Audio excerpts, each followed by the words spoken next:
Bismillah Ustaz, bagaimana sikap kita terhadap orang yang mencela Rasulullah Sallallahu Alaihi Wasallam dan ada sebagian orang justru menyeru untuk memboikot produk-produk negara tersebut tanpa adanya arahan dari pemerintah. Apakah hal ini dibolehkan Ustaz?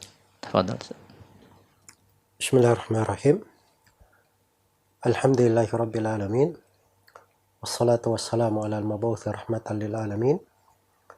Nabiina Muhammad wa ala alihi wa sahbihi wa man tabi'ahum bi ihsanin ila yaumiddin, amma ba'd.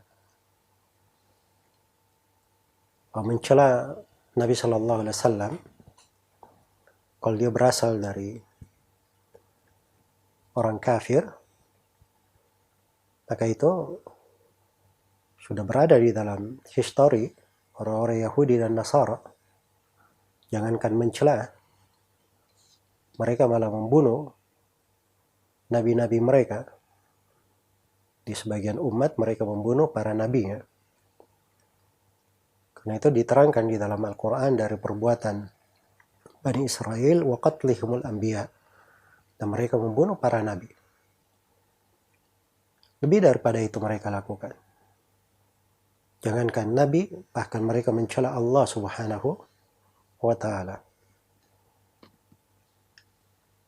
Apabila itu berasal dari seorang yang bernisbat kepada Islam, dia mencela Rasulullah SAW, maka batal keislamannya menurut kesepakatan ulama. Karena mencela seorang nabi itu adalah pembatal keislaman tanpa ada silang pendapat. Nabi siapa saja? Apakah Nabi Muhammad SAW atau para nabi yang lainnya? Dan mencela seorang nabi itu artinya dia kafir terhadap seluruh nabi dan rasul. Jadi kalau ada yang mencela Nabi Muhammad SAW, maka dia kafir juga terhadap Nabi Musa, Nabi Isa, dan selainnya daripada nabi, para rasul. Sebagaimana kalau ada yang mencela Nabi Isa alaihi salam, maka itu artinya dia kafir juga terhadap Nabi Muhammad sallallahu alaihi wasallam.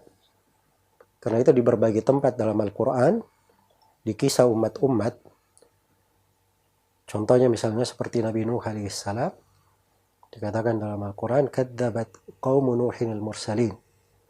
Kaum Nabi Nuh mendustakan para rasul. Padahal rasul mereka cuma satu, Nabi Nuh alaihi salam. Tapi bersamaan dengan itu, hukum yang Allah tegaskan, mereka mendustakan seluruh nabi dan rasul. Iya. Jadi ini bukan masalah sederhana. Kemudian sudut yang kedua, yang hendaknya diperhatikan, bahwa umat Islam itu, ketika ada kejadian-kejadian yang seperti ini, hendaknya mereka banyak memperbaiki diri, kemudian lebih mempelajari agamanya. Sebab tidak ada yang lebih dahsyat terhadap orang-orang kafir, orang-orang yang menyelisih jalan para nabi dan para rasul. Tidak ada yang lebih menghujam dan menikam mereka, melebihi umat Islam itu taat kepada Allah dan Rasulnya, kembali kepada Al-Quran dan As-Sunnah. Karena itu mereka sangat tidak senang sekali kalau ada dari umat Islam ini yang kembali kepada Allah dan Rasulnya, taat kepada Allah dan Rasulnya, melakukan ibadah mereka dengan baik, apalagi sebagai orang-orang yang belajar dan menuntut ilmu agama. Nah, itu akan dimusuhi oleh seluruh lapisan syaitan dari kalangan jin dan manusia, dan akan bersatu padu di dalam hal tersebut. Iya. Adapun terkait apabila di belakang perbuatan tersebut ada seruan untuk memboikot negara, maka ini bukan hak orang per orang dan tidak boleh diserukan kecuali oleh kepala negara. Iya.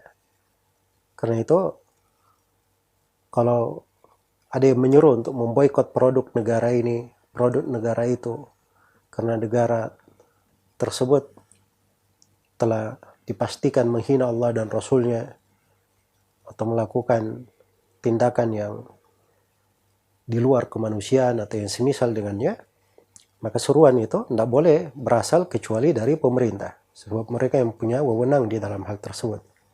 Adapun kita secara pribadi, kalau mau memboikot secara pribadi silahkan, nggak ada masalah. Saya nggak mau beli produk ini, produk itu. Nah, itu hak saya secara pribadi. Tapi mengajak orang untuk memboikot, nah itu kita harus tahu posisi kita di mana di dalam hal tersebut.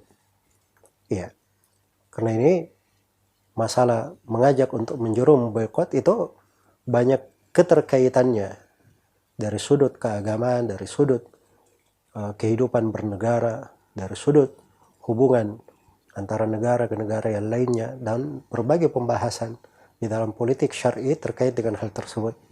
Semoga Allah Subhanahu wa taala memberi taufik kepada semuanya.